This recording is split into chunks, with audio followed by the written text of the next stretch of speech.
Hey,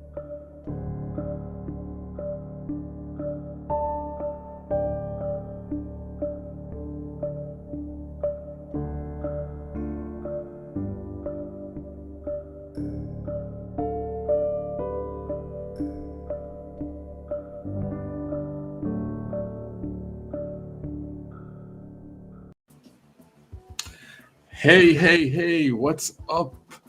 Sylwia, how are you today? I'm doing so great today, Antonio. How are you today? I am awesome. I am awesome. So, our topic today is creativity beats experience in the sales industry.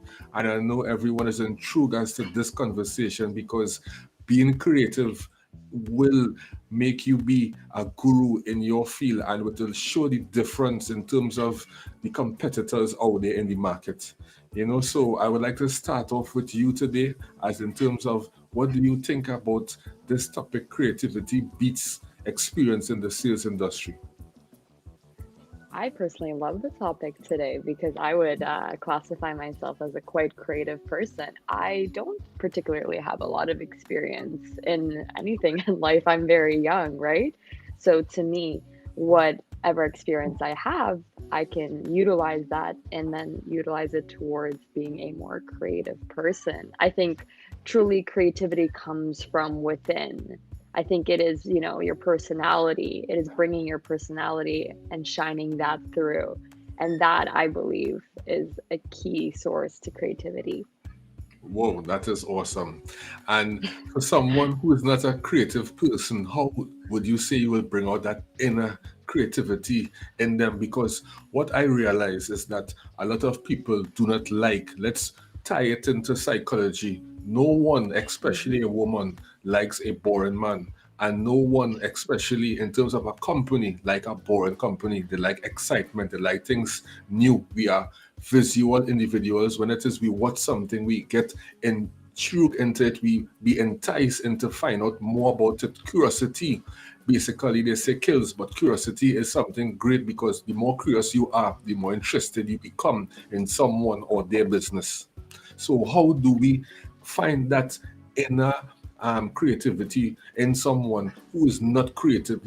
Creative. How do we bring out that creativity out of someone? What would you say is something that we could do, a method, a step, or somewhere in the right direction to see that creativity in an individual? Well, I think that there's so many different avenues, right? So I think, in my opinion, you can be creative in different aspects. So someone can be creative, using their words, while another person can be creative using video. Another Mhm. person can be creative on paper. So I think it's not just one, it's not just a single lens of looking at it. I think that if you are, oh, so in your head, I can't be creative. I'm not a creative person. Well, that's also doubting yourself to begin with. So, how are you able to truly engage in that creativity, right? Mhm. So, let's say you are using like a platform or you are using a certain like a video, let's say. There's so many different ways. If you're not a creative person, you can use the tools around you to really push that creativity through and make it more unique, in my opinion. Yes, that is so true. And the thing about experience, like for companies, they like want people who have 10 years, 12 years experience. But when you have experience, right, and the buying behavior of people change because customers know they are more skeptical. They understand what exactly they are coming for in terms of a product because they have technology at their fingertips. So they come into the showroom, let's say it's appliances that someone is selling, and they know exactly about the product, they know all the latest features. So if now the sales representative don't have the product knowledge, they now will be like, here, what? I am not buying from this person because they do not know their own brand, right? So creativity will beat experience any day. And what we have to understand too also is that as simple as our background that is being creative, having this video right now, this conversation that we are having live with the music, with the background, everything that is creativity because it's not the normal life, linking that you will see on this platform, and facts tells, story sells. So if it is now, you could be a great storyteller then after you are being creative. So these are some simple ways of just being that creative person and bringing out that innerness inside of you that you did not know you have within yourself. Well, yes, I really like the example you use because, Thank you you. can have somebody selling something, like you said, appliances. So let's talk about something very dull, a fridge or, Hmm. a stove. Okay, you have this wonderful salesperson that knows the script from, A to Z, and they will use Yeah. that script. Great. The script most of the time does work, but you may have a new employee, you may have a new associate that this is very new to them. But because they have that desire, they have that creativity. They may not remember A to Z automatically. They may not be able to, use all the tools that the more experienced salesman has, Hmm. but that causes them to have to use creativity to pursue that sale because at the end of the day the sale is the goal, close the deal, sell the product, sell your service. So there are many different ways that that person, it's almost out of desire that they really just want to push that creativity through in order to sell to the person. So yeah, you Hmm. may have years and years of experience, and don't get me wrong, experience is great and wonderful, Yes. but if you can think quick on your feet and use, your own life experiences, I think you can Hmm. truly grow that connection with that person and really make such a simple product as a fridge or, a stove desirable through creativity. And I think that's where the script, the experience differs from creativity. Yeah, and I could even compare it in terms of like basketball when everyone knows about the sport. So, like, let's say we're trying to compare Michael Jordan to LeBron James. Who is better?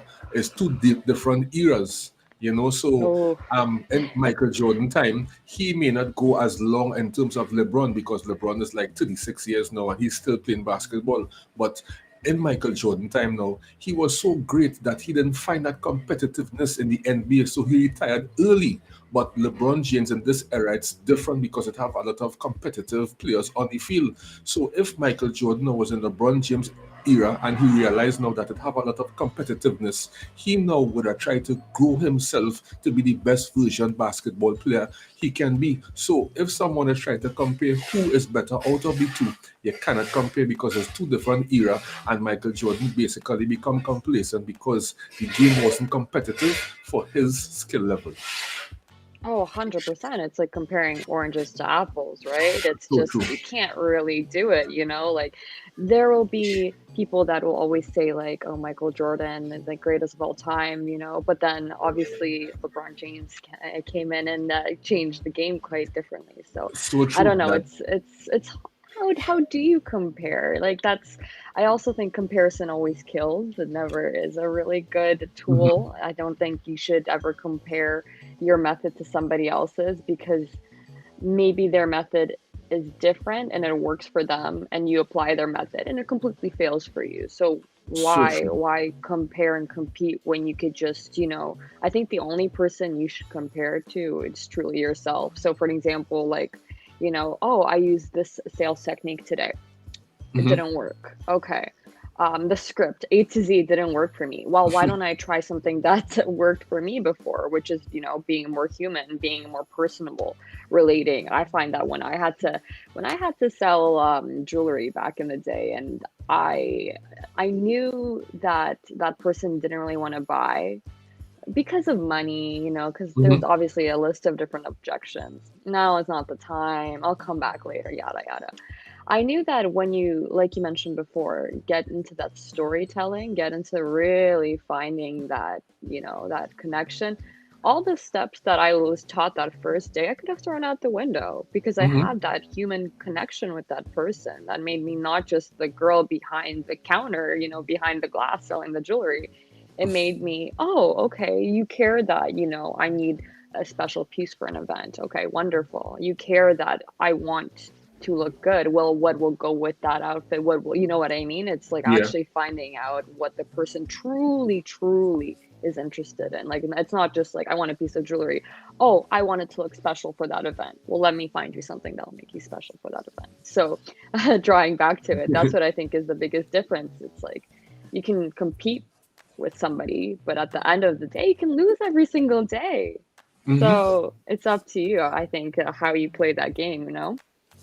And you could compete with someone in the sense that let's see how it is we could be creative. How well can both of us be creative? Let's compare our creativeness, but you're not competing in the sense that you getting angry with someone, but it's just that you want to challenge yourself. And by competing, you're becoming now greater than you was from before. That is the whole idea of competition. So you don't want to just compete and be like, you just lucky and next time I will get you. No, it's all about competing to better you, the individual. And when you compete now and you put that challenge out there, to yourself and to the other person, it becomes, like fun, because it's something that you're really trying to get good at, rather than trying to look at the other person and be like, you just lucky this time, or I will get you the next time. No, it's not like that. So we have to rearrange our thoughts into thinking Oh, a different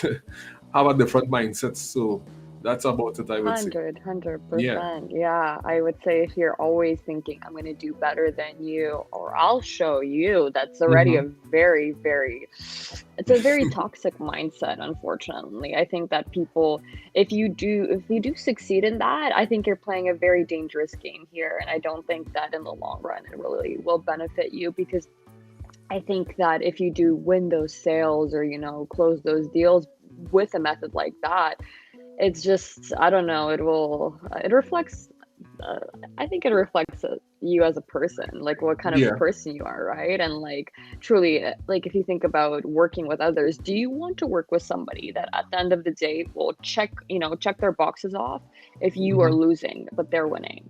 That's in a team aspect. No way. No way. No one wants that. That's a sore loser. So true. So I think when you are, to me, my one of my favorite things that I try to do, if there's one thing I can get up and do every single day, is can I be 1% better than the person I was yesterday? And how do Hmm. you apply that? How do you do that? Well, you learn from your mistakes. You grow from what you did yesterday. Don't keep on doing the same things you did yesterday. What are you going to change today? Okay, great. My goal is not to outsell Cindy, outsell Lucy. My goal is to learn from what I did wrong in that sale. Awesome. Now proceed, move forward, and that if I can gain that, 1% of being better, then that's great. You know, Hmm. but it doesn't really work when it's an agenda of I will beat you or I will outsell you. No. No, it's not like that.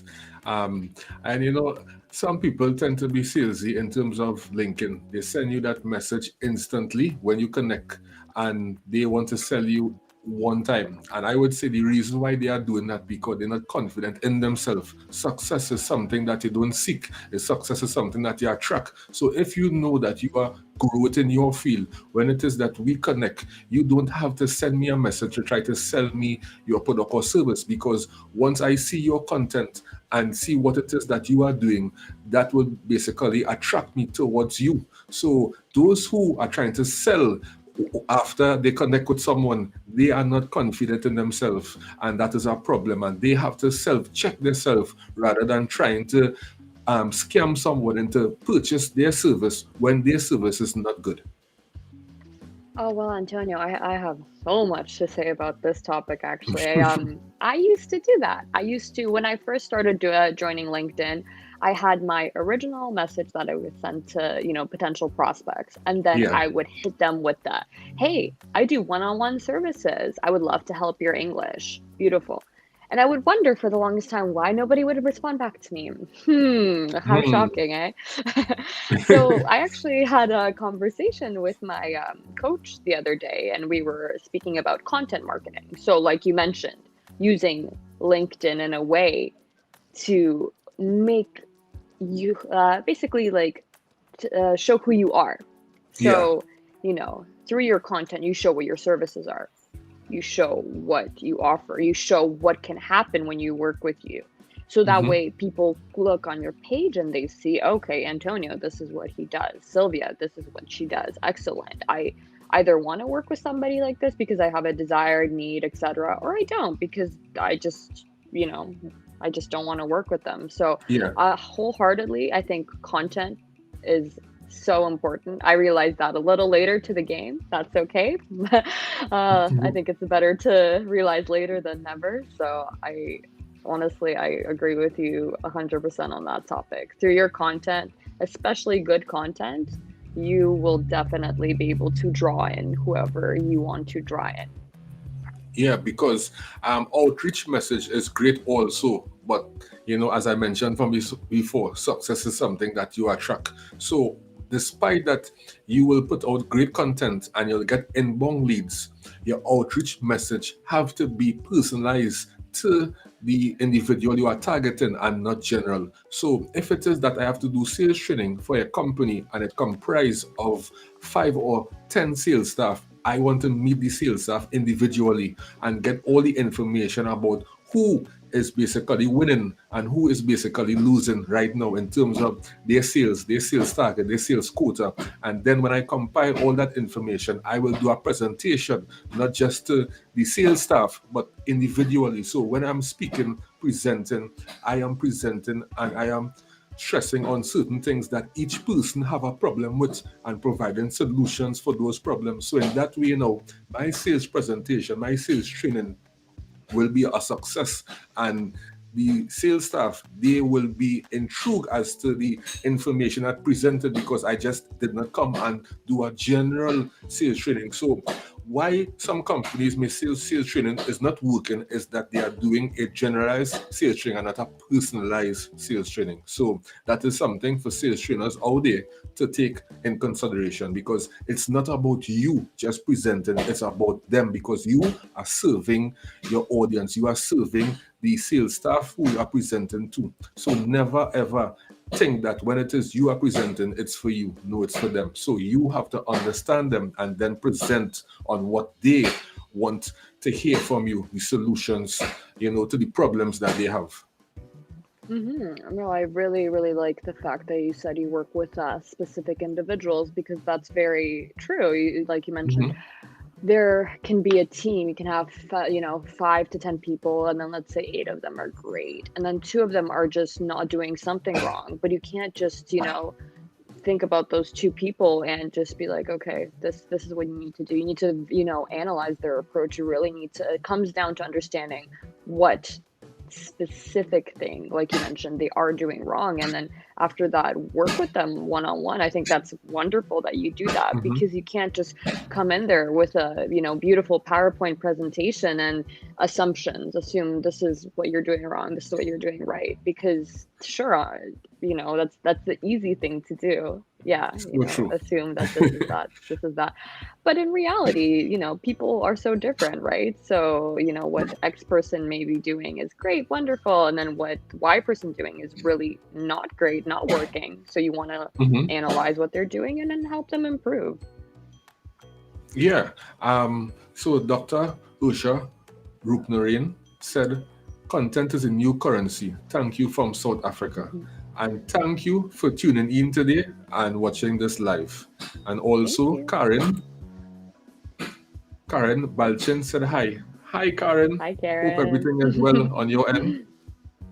So, the thing about it is that, we tend to feel that we always know exactly what it is that we are doing, as individuals, as, LinkedIn users. And sometimes we don't even check ourselves. We're trying to give advice, to individuals, and we're not self-checking ourselves to see where it is that we are going wrong, and I believe that each day when it is we are going to sleep, before we close our eyes, we should visualize our day, what it is that we did, what it is that we could have done better, and improve on the next day.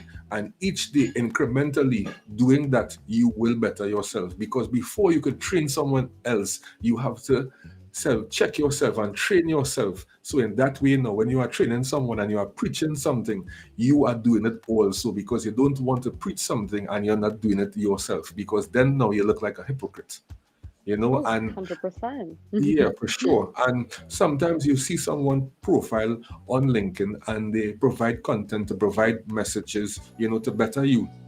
But when you Mm-hmm. do have a conversation with them, you get to realize that the message that they are providing, they are not taking that for themselves. So it's like how it is I could buy into you when you are not that individual, what that you put out there in terms of content. So we always have to self-check ourselves each and every day. We are not perfect, but we can become the best version of ourselves. Oh, 100%. I think that that's why it's maybe better to start a little slower. I know everyone's very eager to, push their products out there, push their services out there.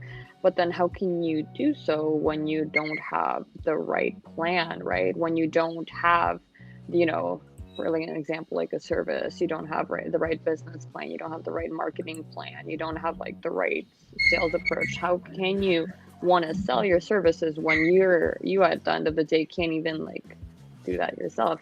So true. So I do wholeheartedly agree with you. Like that was, and I speak from ironically not my creativity but my experience, because I totally, when I first started out a few months ago on LinkedIn, I was just so keen and I have the service in my head, it's going to be great, it's going to work.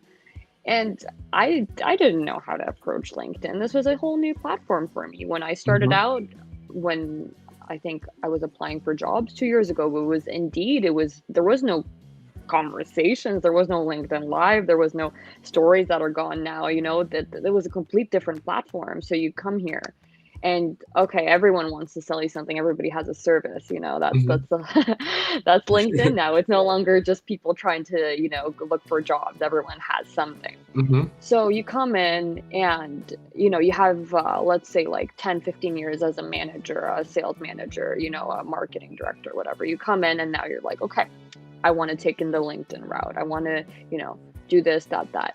You have that experience, but then when you think about also like whatever you're doing, now you're on your own. So it's a little bit different also. I'm all speaking as, a solopreneur or like somebody that does specific Hmm. services, not a general company.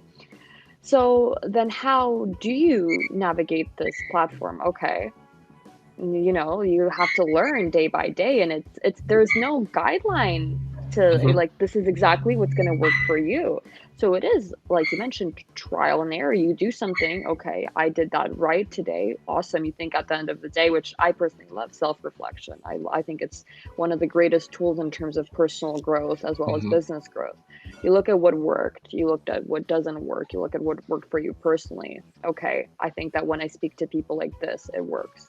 I think that when I spend my time on LinkedIn like this, it doesn't work. Awesome. You move to the next day. Okay, I think this approach works with this client. Okay, this doesn't work with that client. You look back, you reflect, and you move forward. And that is how eventually you will get to where you want your business to be and where you Hmm. want to be. So I love my little journal that I have next to my bed, my little thoughts. Because of that, I can, like I said, the 1% better, be 1% better than I was yesterday. So true. And as you mentioned, journal, you know, I mentioned about self check, before you close your eye, before you go and sleep.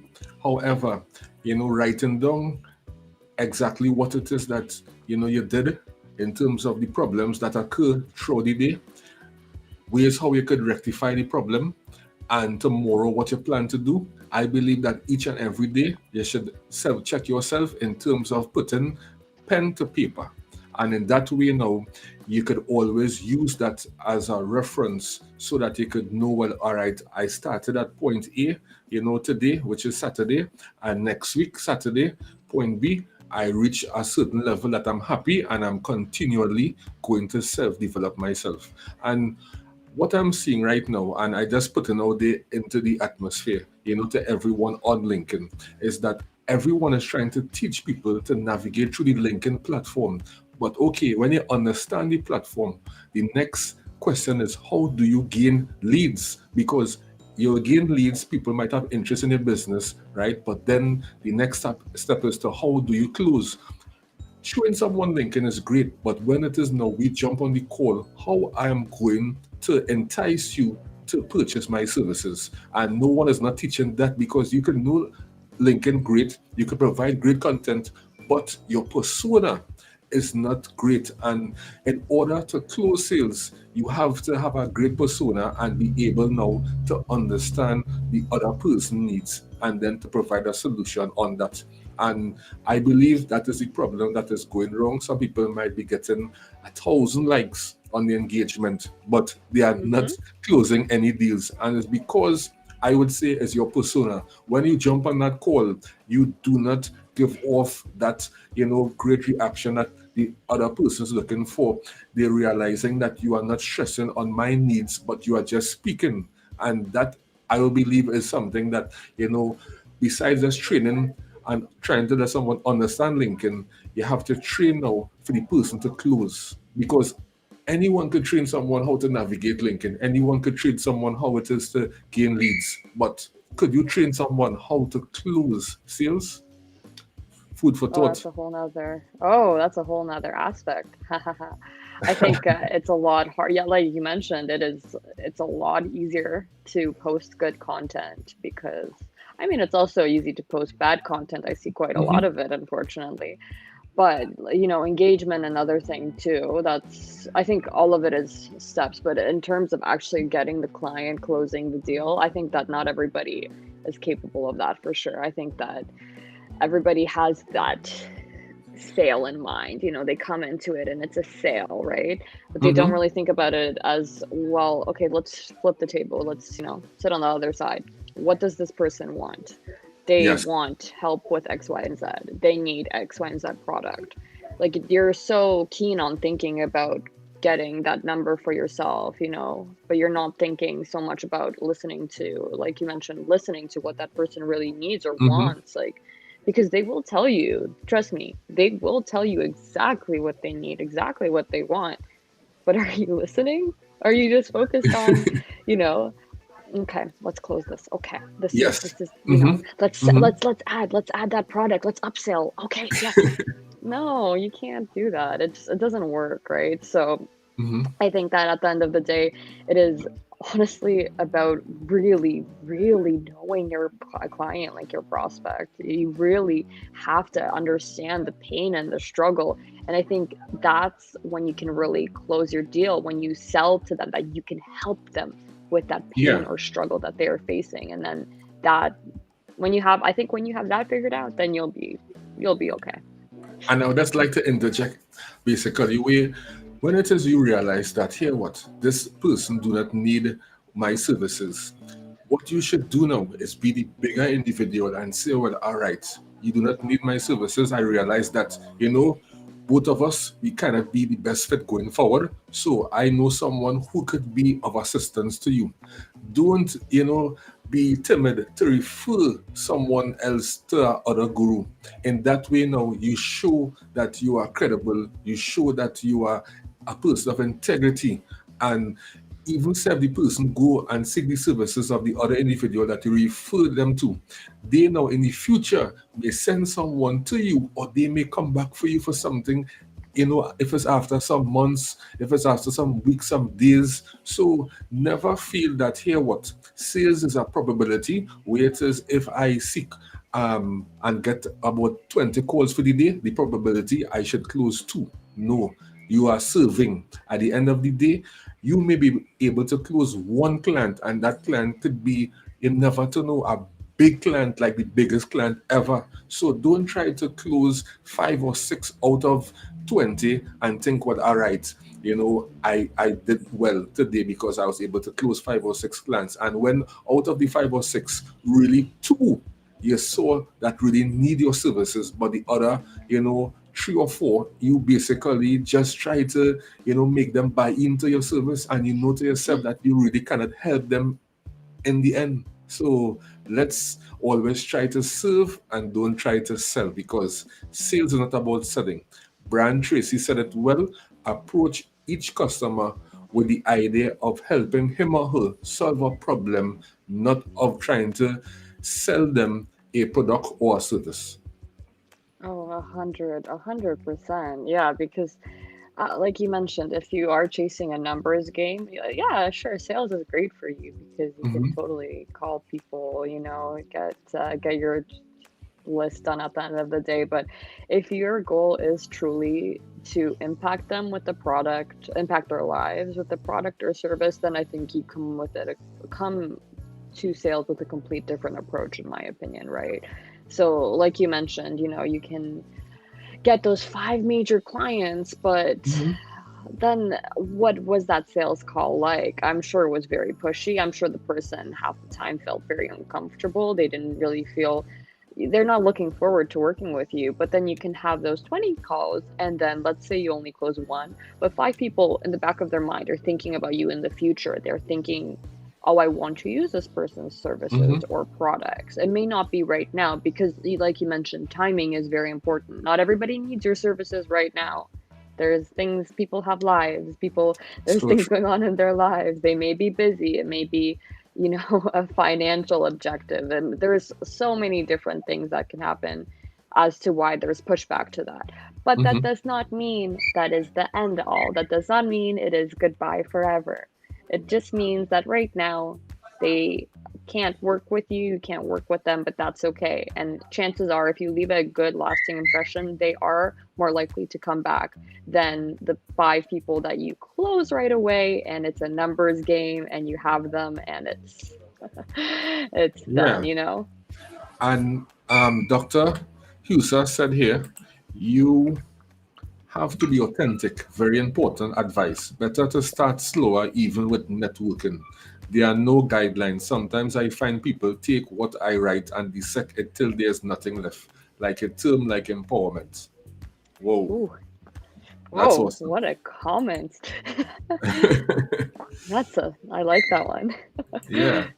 And Sylvia said, very, very strong advice. Great topic. So that's awesome Yes. to hear. Oh, I like how oh, And you have another one. yeah, Sushat said, content is the king now, and experience does not matter. Creativity and imagination matters. So true. Round of So true. applause. So Round of true. applause. So true. Oh, So true. no, I love the conversation today, honestly. I think Hmm. one thing I will say about our conversation today, it pertains to the time and days so much right now. I think we couldn't really have this talk 10 years ago. Not the way that LinkedIn was happening, not with what was going on. Hmm. Now content, I feel like you can really, really transform like people's lives with just your content. Like you can really empower. Words are Oh, so powerful. so Like powerful. Yeah. especially if you can get on video. That's one thing that I'm Hmm. working towards too personally. I think you can really, really motivate people and, help people with the power of your voice or the power of text. So I think content is a beautiful way to put that, idea of experience. I need experience Hmm. aside and just use your creativity, use your stories. I love that aspect. Use something that happened the other day and, put it in a story that can relate to your audience, to your target audience. It's actually not that hard. You just have to get down and be a little bit creative. Yeah. And I would like to tell everyone right now, I stopped using my credit card to pay for ads. Why is that? Content is king. Your voice is the vehicle to transformation. What Abraham Lincoln did, he used his voice to get things that he wanted to get done. What Martin Luther King Jr.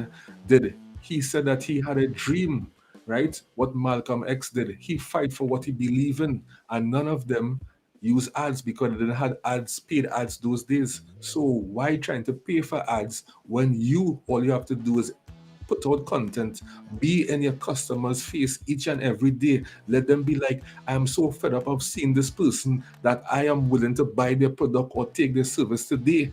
That is the idea that you want to put out there. So once it is, you be consistent, and you be persistent, you will get through in life. And remember, your voice is the vehicle to transformation. Facts tells, but story, fact tells, but So, story sells. Yes. of course, yes. Persistency and consistency, very, very, very Very, very important. important. Yes. Awesome. So in closing, what would you like to tell the audience today? Don't be afraid to be creative. It's definitely scary. I think if you haven't really expressed yourself in creativity, especially in this space, I think many people are scared to show who they really are. And many people are scared because there are so many people on here and the concept of professional. But let's get Yeah, rid of that, because at the end of the day, these professionals, these, fancy titles, they're all people at the end of the day with real very true. stories and real experiences, like life experiences. So, you know what? It's not just the space that is used for, professionalism. I think that if Mhm. you really share your story, people are going to want to listen because, like mentioned before, authenticity is really, really rare and people they seek Mhm. authenticity. So I think with your content, with your creativity, don't be afraid to share your story. I think it will really, really do wonders. Awesome. And I would like to leave the audience with a thought-provoking statement. For example, imagine 2 years, the main topic is COVID-19. Why is that? Because it's in your face each and every day. Yes, we know it's a pandemic. Yes, we know it's something that it's a problem that is happening right now throughout the world. But it's just to show you that once it is that you put all these things in your face each and every day, that's all you are speaking about. So it's just like content. If you each and every day putting out what it is that you do, right? Providing stories, because when it is that we was youngsters growing up, what our mothers, what our parents told us was stories, and since from then to now we always want to hear a great story. You may be with a friend and you may be going for a drive, and the mood is right, the breeze is blowing, your hair is blowing, and you would say, hey, I would like to hear a story going down the road, and you're listening to that like nice music, and you just want to hear a story because that story will just set the moment right. So again, just all about providing that great content out there and being yourself, because LinkedIn, yes, is a professional platform, but you yourself have to be you, because each person have their own DNA, and don't try to be someone else. You may emulate someone professionalism, but in the same time you will come with your own content, but don't try to be someone else, be you. And in closing, Matthew said here, excellent conversation. um, Sylvia said, great to see both in the flesh. Oh, And Dr. Yusa said, thank you so much. Really enjoyed this immensely. God bless you all. And God bless you too also. And connect with us if you are not connected with Sylvia, you connect with her. And, let's all be one happy Lincoln family. And we are all here to serve each other and to grow. It will be so awesome to know that, each one grow with each other and being able to see where it is that you came from, like the before and then the after. So thank you yes. everyone for listening today, Thank and those who on the replay, thank you for viewing. And also I'll put this in a podcast form so that those who may be driving to work and they may not have the opportunity to watch the video, at least they could listen and hear the content that we provide. Thank you. Thank you, Antonio, for having me today. You're welcome. And this is part two, and definitely, we're going on two different parts. So don't worry, we will just be coming with awesome topics, and it's all about us serving you.